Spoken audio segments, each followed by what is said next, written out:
Hello students, welcome to the schooling hub. आज हम chemistry का फर्स्ट चैप्टर करेंगे, द लैंग्वेज ऑफ केमिस्ट्री। लेकिन उससे पहले प्लीज़ स्टूडेंट्स आप हमारी वीडियोस को ज़्यादा से ज़्यादा लाइक और शेयर करें और हमारे चैनल को सब्सक्राइब करें। तो स्टूडेंट्स हम स्टार्ट करते हैं हमारा first chapter, the language of chemistry. सबसे पहले केमिस्ट्री क्या होता है? केमिस्ट्री एक साइंस की ब्रांच होती है जिसमें होता है मैटर के बारे में हम स्टडी करते हैं, उसका स्ट्रक्चर क्या है, उसका नेचर क्या है, वो सारी चीजें हम मैटर के रिगार्डिंग पढ़ते हैं। अब मैटर होता क्या है? एनीथिंग जिसके पास मास होता है और वो स्पेस ऑक्यूपाई करता, उसको हम बोलते हैं मैटर। ठीक है, तो मैटर के नेक्स्ट आता है मॉलिक्यूल। मॉलिक्यूल होता है मैटर का स्मॉलेस्ट यूनिट। मैटर के स्मॉलेस्ट यूनिट को हम क्या बोलते हैं? मॉलिक्यूल। उसके बाद हम नेक्स्ट करते हैं, वो होता है एलिमेंट।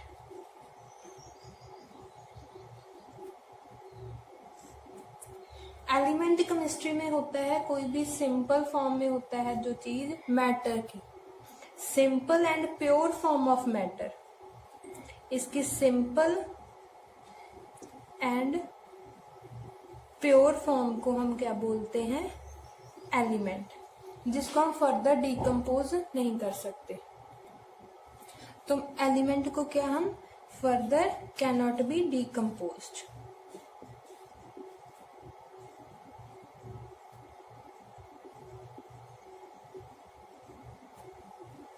उसके बाद हमारे पास आता है एटम।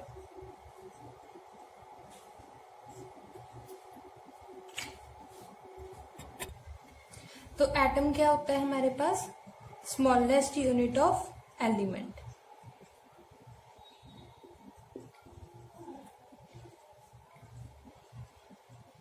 एलिमेंट के स्मॉलेस्ट यूनिट को हम बोलते हैं एटम। ये इंडिपेंडेंटली भी एग्जिस्ट करता है, कभी कभी इंडिपेंडेंटली नहीं एग्जिस्ट करता। तो उसके बाद हमारे पास आता है प्योर सब्सटेंस।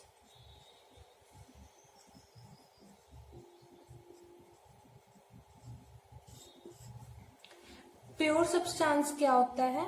जो मॉलिक्यूल से बना होता है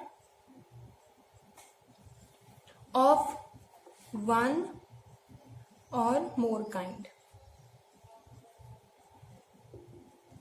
तो ये होता है हमारे पास प्योर सब्सटेंस।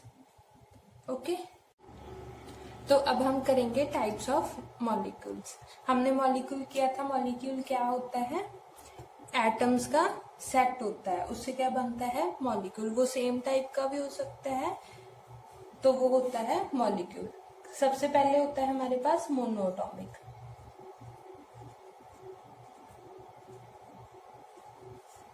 मोनोएटॉमिक मॉलिक्यूल्स क्या होते हैं? जिनमें सिर्फ वन एटम होता है, contains only one atom. For example हमारे पास नोबल गैसेस हैं जैसे, ठीक है, उसमें हमारे पास हीलियम की एग्जाम्पल ले लेते हैं हम। हीलियम क्या है? एक मोनोएटॉमिक है। उसके बाद नियॉन आ गया। ये सारे क्या है? Monoatomic molecules. अब सेकंड टाइप होती है हमारे पास डायएटॉमिक।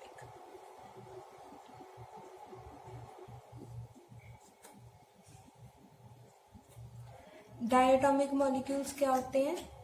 जिनमें टू एटम्स होते हैं।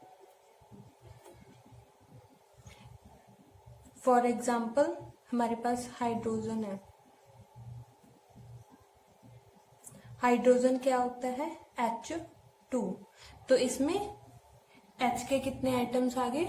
2 एटम्स। तो ये क्या हो गया? डायएटॉमिक। थर्ड है हमारे पास ट्राइएटॉमिक।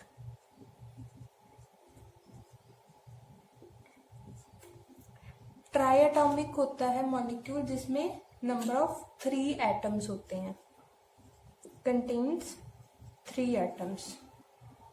इसमें हम सबसे सिंपल एग्जांपल लेंगे, हमारे पास क्या है? ओजोन। ओजोन क्या है? O3, तो इसमें कितने एटम्स आ गए? 3 एटम्स। फिर हमारे पास है टेट्राटॉमिक।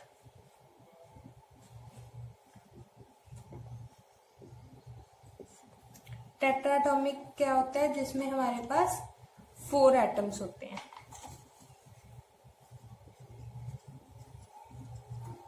इसमें हम एग्जांपल करेंगे फास्फोरस की। इसमें P के कितने होंगे एटम्स? 4। तो ये क्या हो गया? टेट्राटॉमिक। हमारे नेक्स्ट टाइप के क्या होते हैं? ऑक्टाटॉमिक।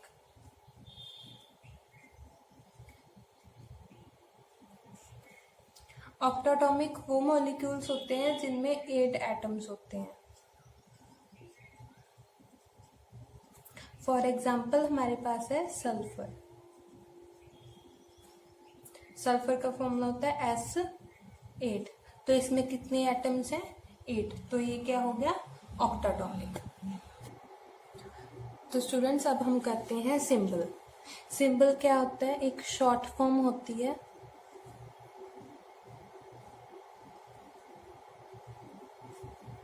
जो हम एक एटम, स्पेसिफिक एलिमेंट का जो एटम होता है उसके लिए उसको हम देते हैं, तो वो क्या होती है? एक सिंबल से हम उनको रिप्रेजेंट करते हैं, या हम कह सकते हैं एक ये क्या होती है? एब्रीविएशन दे देते हैं हम उनको।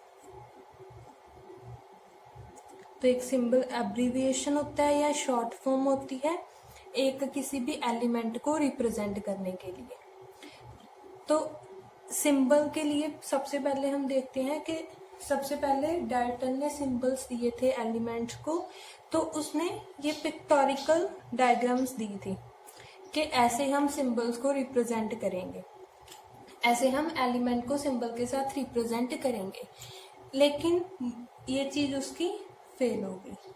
तो उसके बाद जॉन्स जैकब बर्जीलस ने कहा था कि जो उनके लैटिन नेम्स होते हैं,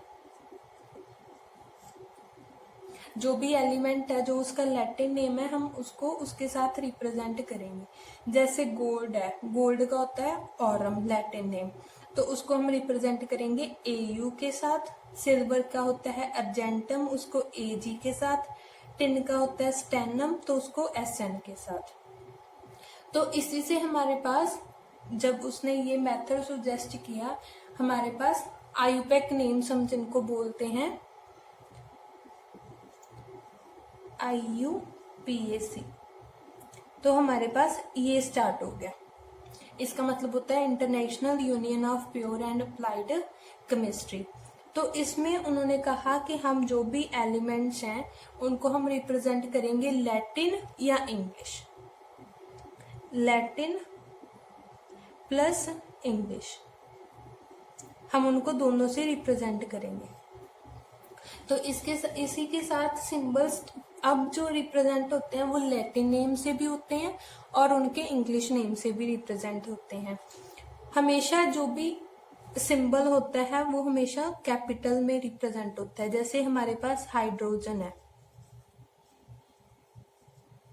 हाइड्रोजन को हम कैपिटल H से डिनोट करते हैं।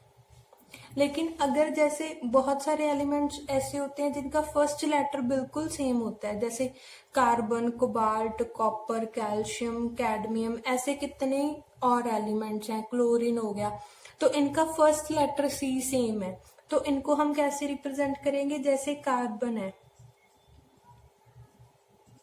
कार्बन को हम कैपिटल C से रिप्रेजेंट कर देते हैं। उसके पास हमारे पास आ जाता है कोबाल्ट, तो कोबाल्ट को हम क्या करते हैं? फर्स्ट 2 लेटर से रिप्रेजेंट करते हैं, first letter capital then second letter small. तो ऐसे ही हम, जैसे कैल्शियम हो गया, कैल्शियम को हम रिप्रेजेंट करते हैं Ca के साथ, फर्स्ट लेटर हमेशा कैपिटल होगा और सेकंड लेटर हमेशा सिंबल का स्मॉल होगा। और अगर जैसे होता है कि दोनों लेटर्स कैपिटल है, CO यहाँ पे हमने कोबाल्ट को लिखा कैपिटल C स्मॉल O, एक ये है कैपिटल C और कैपिटल O, तो ये क्या होगा? एक कंपाउंड होगा। ये हमारे पास एलिमेंट्स होते हैं लेकिन ये CO हमारे पास कंपाउंड है, तो इस चीज का हमें हमेशा ध्यान रखना है।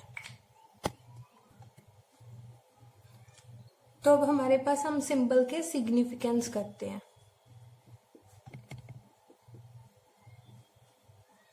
कि जो भी हमारे पास सिंबल्स हैं एलिमेंट्स के, उनका सिग्निफिकेंस क्या होता है। सबसे पहले क्या बताता है हमें सिंबल? नेम एलिमेंट का,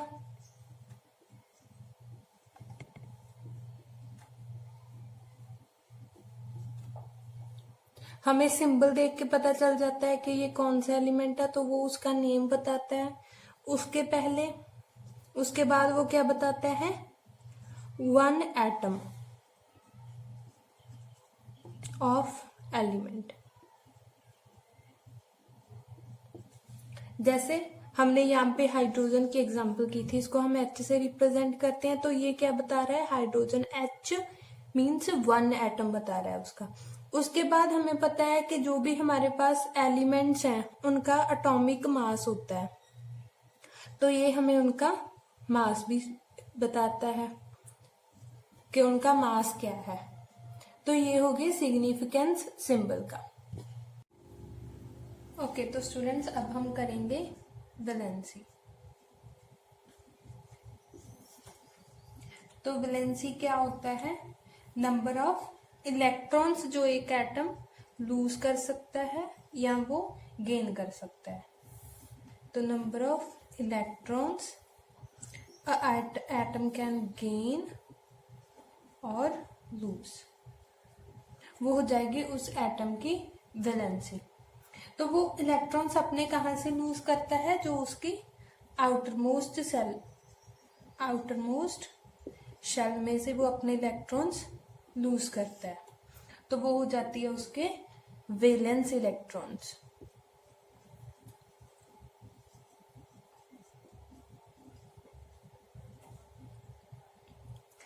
तो हम एग्जांपल लेते हैं, हमारे पास सोडियम है Na होता है 11 2 8 1।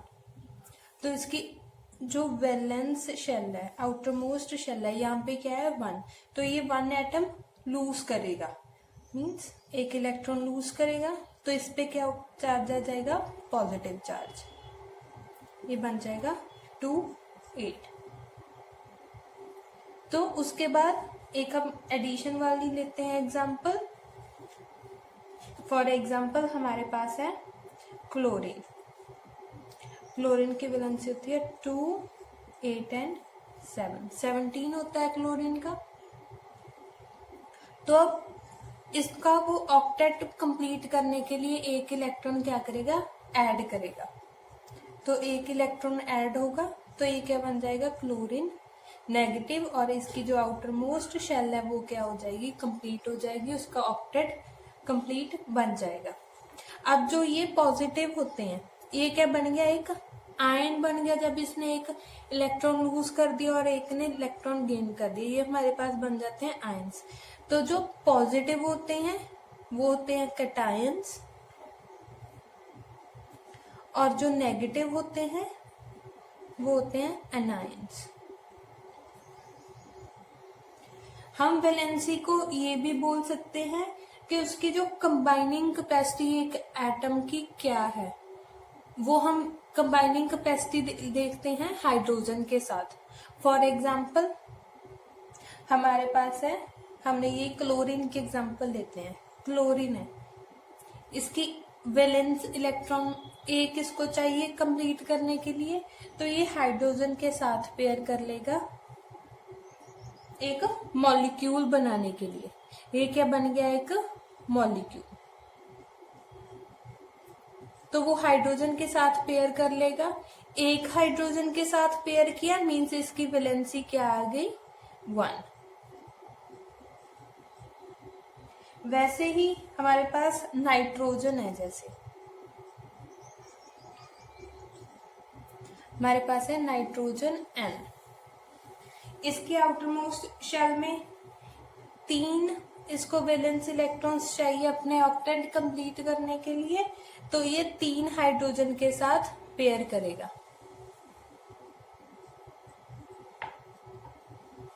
तो इसकी वैलेंसी कितनी आ गई, 3। तो स्टूडेंट्स अब हम करेंगे फॉर्मूला। तो फॉर्मूला क्या होता है, जैसे हम एलिमेंट को एक सिंबल के साथ रिप्रेजेंट करते हैं, वैसे ही फॉर्मूला के साथ हम मॉलिक्यूल को रिप्रेजेंट करते हैं। मॉलिक्यूल क्या होता है, जब एटम्स, एलिमेंट्स के एटम्स कंबाइन करते हैं तो वो मॉलिक्यूल बनाते हैं। तो इसको रिप्रेजेंट करने के लिए हमारे पास होता है फॉर्मूला, या हम इसको बोलते हैं मॉलिक्यूलर फॉर्मूला।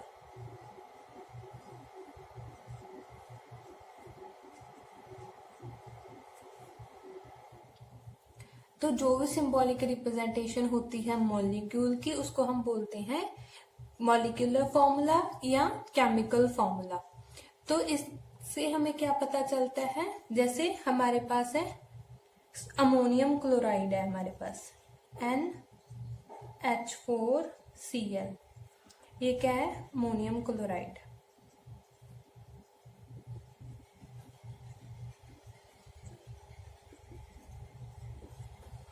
तो इसमें हमें पता चलता है कि इसमें 1 एटम है नाइट्रोजन का, 4 एटम है हाइड्रोजन के, और 1 एटम है क्लोरीन का।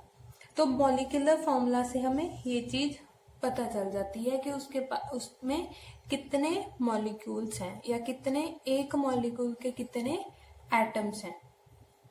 एक और एग्जांपल लेते हैं हम सिंपल वाटर की, H2O। तो इसमें हाइड्रोजन के कितने एटम्स हैं, 2, और ऑक्सीजन के कितने हैं, 1। तो अब हम करते हैं सिग्निफिकेंस।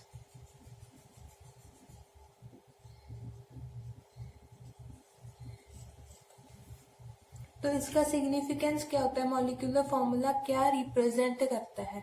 सबसे पहले मॉलिक्यूल और मॉलिक्यूलर मास,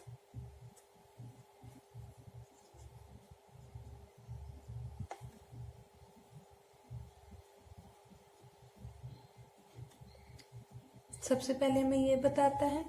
उसके पहले नंबर ऑफ एटम्स,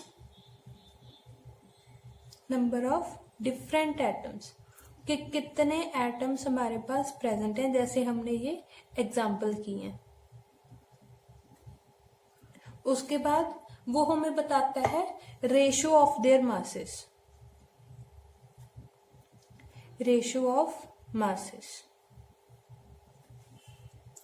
तो ये हम एक एग्जाम्पल के साथ समझते हैं। जैसे हमारे पास CO2 है, कार्बन डाइऑक्साइड। तो इसमें सबसे पहले चीज क्या है, मॉलिक्यूलर फॉर्मूला हमें पता चल गया इसका, CO2। उसके बाद क्या बताता है ये हमें, कि कितने उसमें कार्बन्स हैं और ऑक्सीजन एटम है। कार्बन कितने हैं, 1 एटम है कार्बन का, ऑक्सीजन के कितने हैं, 2। और इनके मासेस की रेशियो हमारे पास कितनी है। CO2 का टोटल मॉलिक्यूलर मास होता है 44। तो इसमें कार्बन और ऑक्सीजन के मॉलिक्यूलर का हो गया, कार्बन का होता है 12 और ऑक्सीजन का होता है हमारे पास 16। तो इनकी रेशियो बताता है कि हमारे पास कितना, किस मास की कितनी रेशियो है। तो अब हमारा नेक्स्ट टॉपिक है रेडिकल्स। तो रेडिकल्स क्या होते हैं, ये होता है 1 एटम और a group of atoms, an atom और ग्रुप ऑफ एटम्स।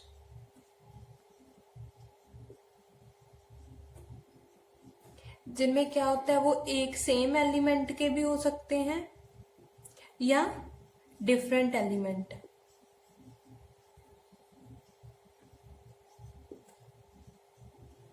या डिफरेंट एलिमेंट के हो सकते हैं, जो बिहेव, ये कैसे बिहेव करते हैं, as a single unit.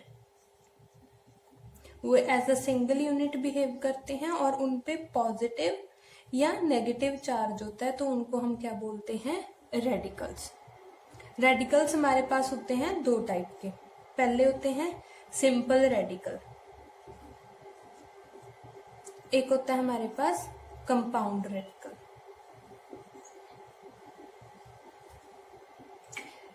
Simple radicals क्या होते हैं? जिनमें सिर्फ वन एटम होता है। सेम टाइप का वन एटम होता है, वो होते हैं हमारे पास सिंपल रेडिकल्स। फॉर एग्जाम्पल हमारे पास सोडियम है। सोडियम का फॉर्मूला होता है Na पॉजिटिव, अगर हम इसको एज अ रेडिकल लिखेंगे। क्यों? क्योंकि ये एक अपना इलेक्ट्रॉन लूज कर देता है। उसके बाद हमारे पास आते हैं कंपाउंड रेडिकल्स। कंपाउंड रेडिकल्स होते हैं जिनमें 2 और मोर डिफरेंट एटम्स होते हैं। डिफरेंट एटम्स, फॉर एग्जाम्पल हमारे पास सल्फेट है।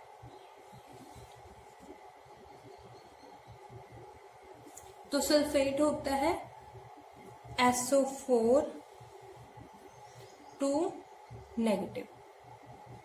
2 नेगेटिव इसका चार्ज होता है। तो इसमें क्या होता है? एक एटम हमारे पास है सल्फर का और 4 एटम है हमारे पास ऑक्सीजन के। तो ये हो गए कंपाउंड रेडिकल। तो एक हमारे पास होते हैं एसिड एंड बेसिक रेडिकल।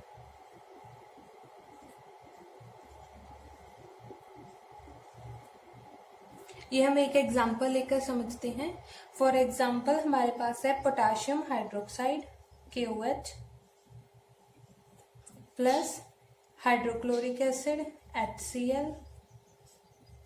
ये क्या है हमारे पास? बेस। और ये हमारे पास एसिड। इनकी रिएक्शन हुई, हमारे पास बन गया potassium chloride KCl plus water release हुआ H2O। तो इससे हमारे पास जो KCl बना, ये हमारे पास बन गए रेडिकल्स। इसमें जो K बना वो बना बेस से, तो मीन्स K क्या हो गया हमारे पास? Basic radical. पोटेशियम हमारे पास हो गया बेसिक रेडिकल और क्लोरीन हमारे पास हो गया एसिड रेडिकल। ये होता है K positive Cl negative.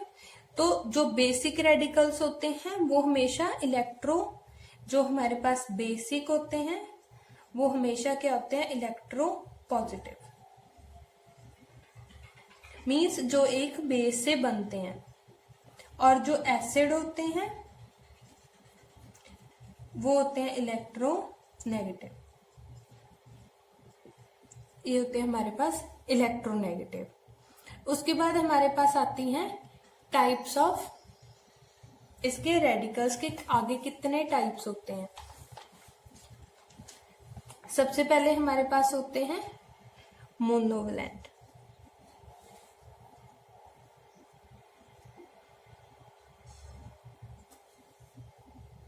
Monovalent क्या होते हैं? जिनकी जो वैलेंसी होती है, हमारे पास जो रेडिकल्स होते हैं उनकी एक होता है। मोनोवैलेंट इलेक्ट्रोपॉजिटिव और इलेक्ट्रोनेगेटिव दोनों होते हैं। फॉर एग्जाम्पल हमारे पास अमोनियम है। अमोनियम हमारे पास क्या होता है? NH4 positive. तो ये क्या है? पॉजिटिव रेडिकल है, लेकिन सिर्फ एक वैलेंसी है इसकी। तो ये क्या हो गया हमारे पास? मोनोवैलेंट। उसके बाद है हमारे पास मोनोवैलेंट इलेक्ट्रोपॉजिटिव, एक होता है मोनोवैलेंट इलेक्ट्रोनेगेटिव। इलेक्ट्रोनेगेटिव की हम सिंपल एग्जांपल देते हैं आयोडाइड। फॉर एग्जांपल आयोडाइड होता है I नेगेटिव। तो ये क्या हो गया हमारे पास? Monovalent electronegative. फिर आते हैं हमारे पास divalent.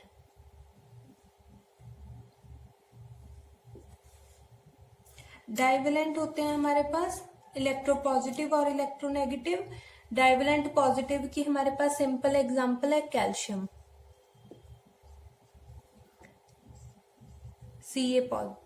Ca2 positive. Means 2 positive radicals हो गए इसके पास। तो ये क्या हो गया? Divalent electropositive radical. इलेक्ट्रोनेगेटिव की एग्जांपल हमारे पास है ऑक्साइड है, चाहे आप सल्फाइड ले लेते हैं, हम सल्फाइड S2 नेगेटिव, तो ये क्या आ गया हमारे पास, डाइवेलेंट। नेक्स्ट है ट्राइवेलेंट।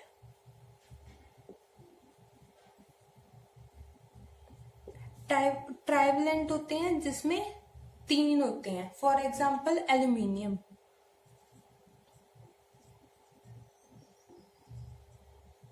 हमारे पास एल्यूमिनियम है Al3 पॉजिटिव, तो 3 पॉजिटिव चार्ज इस पे क्या है, 3 पॉजिटिव, तो ये क्या हो गया, ट्राइवेलेंट इलेक्ट्रो पॉजिटिव। और इलेक्ट्रो नेगेटिव हो जाएगा नाइट्राइड,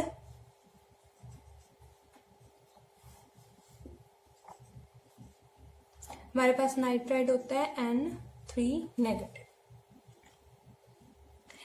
फिर इसके बाद हमारे पास आते हैं टेट्रावेलेंट।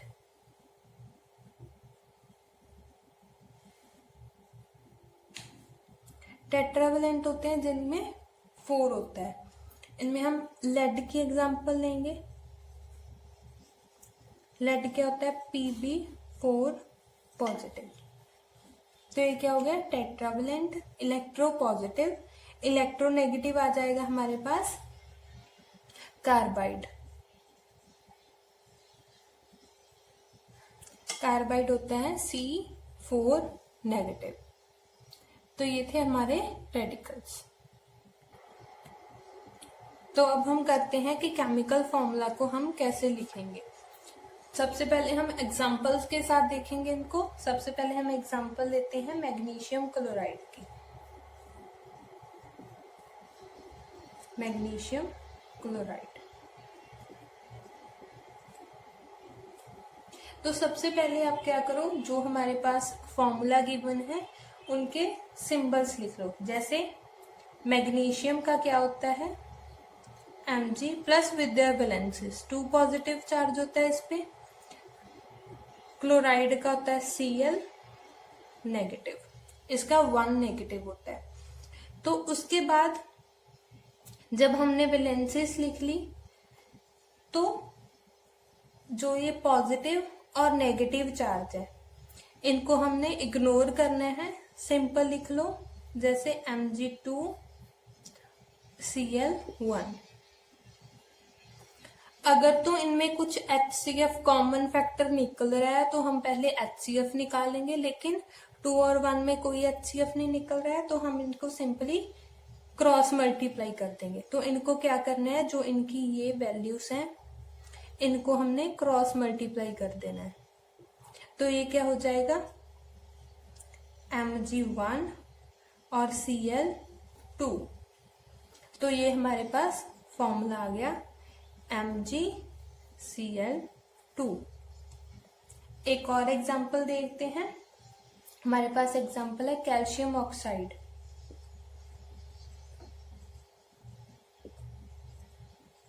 पहले कैल्शियम का फॉर्मूला लिख लो, ये क्या होता है, Ca2 पॉजिटिव और ऑक्सीजन ऑक्साइड का O2 नेगेटिव आ जाएगा। तो अब इनमें कॉमन फैक्टर आ जाएगा, तो पहले हम इसका क्या निकालेंगे, HCF।